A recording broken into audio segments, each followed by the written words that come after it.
Well, I'm joined now by the Kenyan opposition leader, Raila Odinga. Mr. Odinga, you're coming to us live from Nairobi. I don't know if you can hear me, sir. It's Robin Kerner here at the CNN Center. Mr. Odinga, can you hear me? I can hear you very clearly. Great. Thank you, sir. You're live on air. Thank you for joining us. You pulled out of this election. It went ahead anyway. Some of the regions, the counties, have not yet voted. What happens on Saturday, particularly in these opposition areas where voting still hasn't taken place?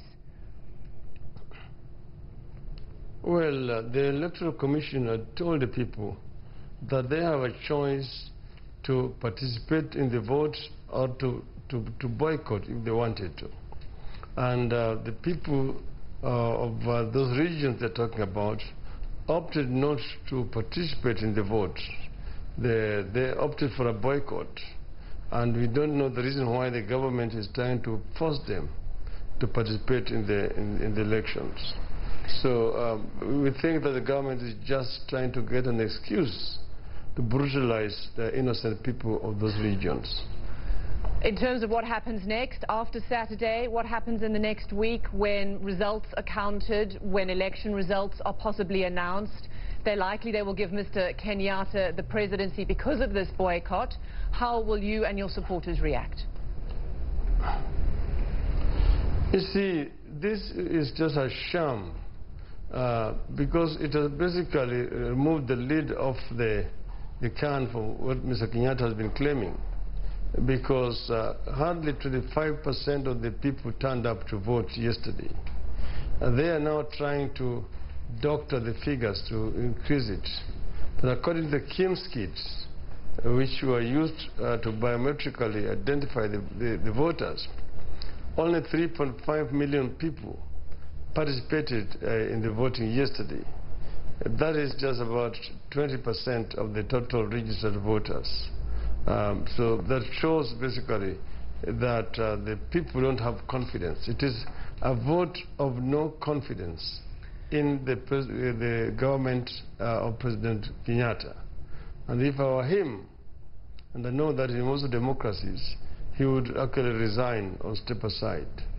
If that does not happen and he's announced president again, so how will you and your supporters react? What is it going to look like in Kenya in a week's time when those results are announced? Well, we have said our constitution, Article 1, says that if the government imposes itself on the people have a right to self-determination. People have also a right to disobey the orders coming from such a government. So do you see more street protests and more violence? No, we're not going to go for a violent confrontation with the government. We are going to do a peaceful resistance, not through demonstrations, but through other methods that we are going to announce on Monday. Why wait till Monday? We are going to, yes. On Monday we will announce a series of measures that we will take in order to bring pressure on this government to step aside. You boycotted the election. It went ahead without you. Some of your critics might suggest you've been outplayed, that this was a political miscalculation. It was not, because the ground was not level. We demanded of the IEBC, that is the Electoral Commission, to level the playing field so that we don't go for the repeat of what happened on the 8th of August. They refused. So we had therefore no other choice but to pull out of this exercise, because it would amount to doing the same thing the same way and expecting a different result. And we knew that would not happen. So it was already a predetermined, prearranged, pre-rigged electoral process. And we said it was a waste of time and a waste of our people's limited resources. Just give me some sense of what you mean. You're going to be announcing some sort of measures on Monday. Why wait till Monday? And you've also said, I understand, that your party is going to become a resistance movement, not a political party. What does that mean? What does that mean for ordinary Kenyans? That is actually being misunderstood. We have our alliance, which is what we call the National Super Alliance. It is remained a super alliance. It has got branches. One, we have got a parliamentary wing. As you know, we have got members of the National Assembly and members of the Senate. Now we are creating another wing, which is the resistance movement. This is basically going to be involved in civil disobedience, civil resistance, not an armed resistance. So we are going to use all the legal and constitutional means to put pressure on this government to do what we want them to do.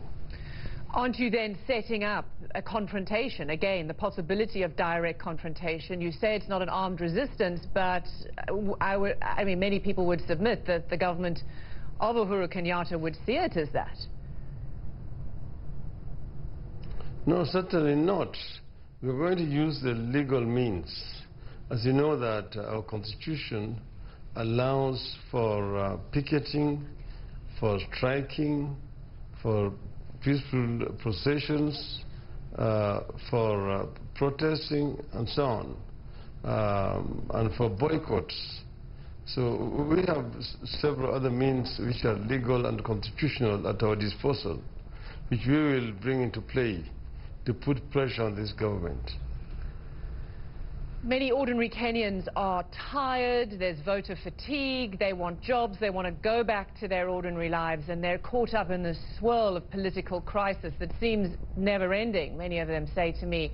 Mr. Odinga, I mean, many people have also said that they feel like the political leaders, both you and other leaders, are playing with ordinary Kenyans, that you're setting up ordinary Kenyans to really feel the brunt of possible more violence.